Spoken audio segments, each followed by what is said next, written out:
Sawa, Estelo Media Tanzania, mimi ni presenter_IG. Asante kwa muda wako pia.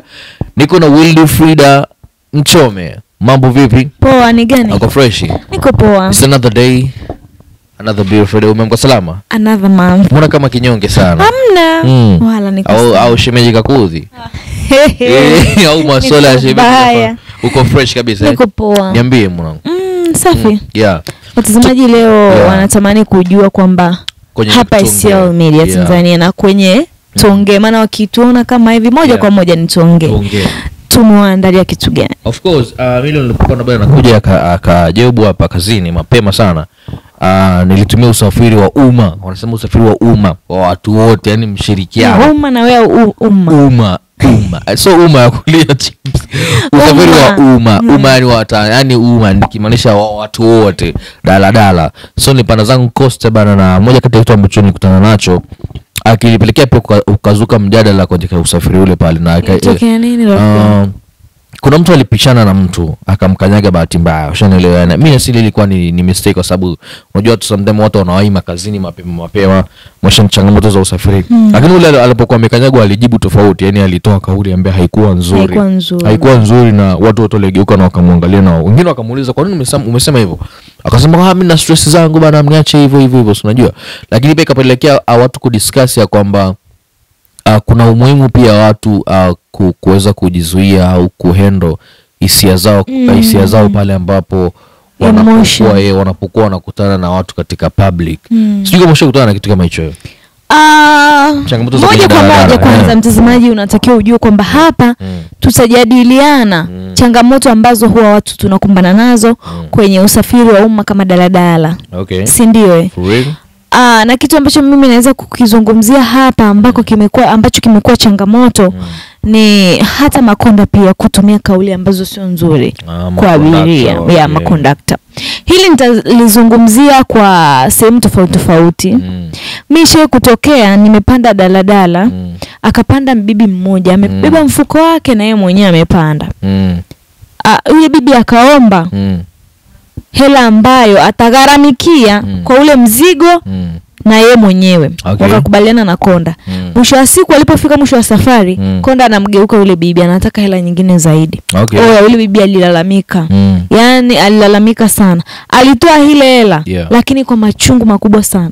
Anaondoka huko analalamika. Hakufanya vizuri. Au labda kwa sababu pia makonda wanakuwa na mambo mengi kichwani. Mambo mengi sawa, tukatai. Unakumbana na watu wengi, changamoto nyingi, lakini kwenye swala la kazi lazima ujue namna ya kuhandle hasira zako, vitu kama hivyo, feelings zako.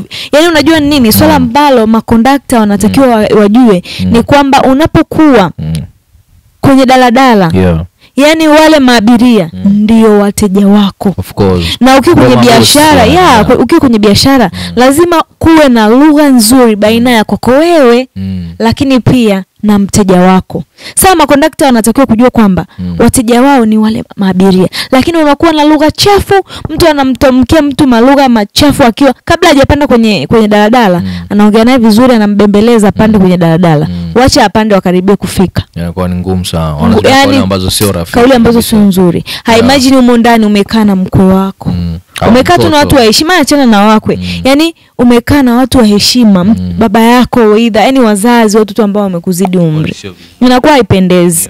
Mmekaa umo na watoto, yani inakuwa haileti maana kabisa. Kwa hiyo makondakta hapa tuangalie lugha nzuri za kutumia, lakini pia sio makondakta tu, hasa abiria. Lugha ambazo mnakuwa mkizitumia ndani ya mabasi, iwe ndani ya daladala, naomba ziwe nzuri za heshima ili zisiwe zinavunja maadili ya jamii zetu, kwa sababu tunatazama na watu wengi sana. For sure. Kingine hapo chupe ilikuwa labda nimejaribu kukinukua hapa ni abiria kwa abiria pia sisi kama sisi. Tunakuwa na nongwa na kama sisi pia chabo nyingi sana. Nikizungumzia chabo pia sana. Chabo ile kama kwa tunakiandika hivyo kuna zako kwenye nali uko zako. So like nini kinapelekea? Unajua nini? mimi sijui niseme ni mtu kutokujiheshimu na mtu kutokujua mipaka. Ukishajua mipaka yako, mimi nahisi vitu kama hivyo haviwezi kutokea. Mimi kiukweli mwenyewe naboekaga sana. Unaweza ukakaa kwenye daladala hivi mtu yuko ameconcentrate na simu yako. Yaani mpaka unashuka mtu ashajua mahusiano yako kwenye situation gani. Au ni kitu ambacho kitu gani ambacho unapitia. Yaani mtu anaweza vitu kama hivyo. Kitu ambacho kinakuwa sio kizuri. Sio kizuri sana. Simu ya mtu ni personal issues hizo. Haina haja ya kuangalia. Hamna haja. Kama ya kuhusu. Kama unatumia kichochi cheza game. Ishaye kutokea. Nimepanda zangu tu hivi. Kila ninachoandika mtu anaangalia kwenye simu. Okay. Nikasema nifanyeje, nimwambie? Ndio nimekaa naye kama hapa hivi. Nikasema nimwambie itakuwa noma. Nilichokifanya Yesi anasoma conversation, mimi mtu ambaye na chat naye nikaandika, wewe ambaye unakodoa macho kwenye simu yangu umepoteza nini? Unajua ilikuwaje? Aliniangalia, alicheka. Lakini nahisi hatarudia tena kwa mtu mwingine. Kwa sababu yani niliamua tu nitumie busara kwamba niandike vile. Kwa sababu ningemuuliza vipi nini ingekuwa labda mambo mengine, lakini nikaona tu ngoja nitumie busara kwa sababu anasoma, atasoma tu kwenye message zangu. Au labda ni Watanzania wengi labda wana stress maybe. Stress gani na kwenye simu yangu? Sometimes mtu anafikia kwenye level. No. Hivyo shie kufikia kuna mtu amefikia kwenye level ambayo unaweza kushangaa unakutana naye unaangaliana naye hivi au unamsemesha anabaki na kuangalia hivi. Amna bwana. Hapana. Hiyo sasa sizungumzi hivyo. Ile mtu kabisa unasoma message ya mtu hivyo. Labda itokee umeplay kitu kazuri amekapenda. Mtu kuna ile anaweza kaangalia lakini sasa sio muda wote.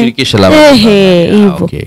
Lakini sio sawa. Hayo ni machache maybe katika mengi ambayo yanakutekana katika usafiri wa daladala na umma. Maybe na wewe pia unayako kwamba unaweza kuongezea katika comment pia hapo chini katika Estilo Media. Yes, unaweza kucomment kwamba ni changamoto gani ambayo wewe unakumbana nayo katika usafiri wa public. Si ndio?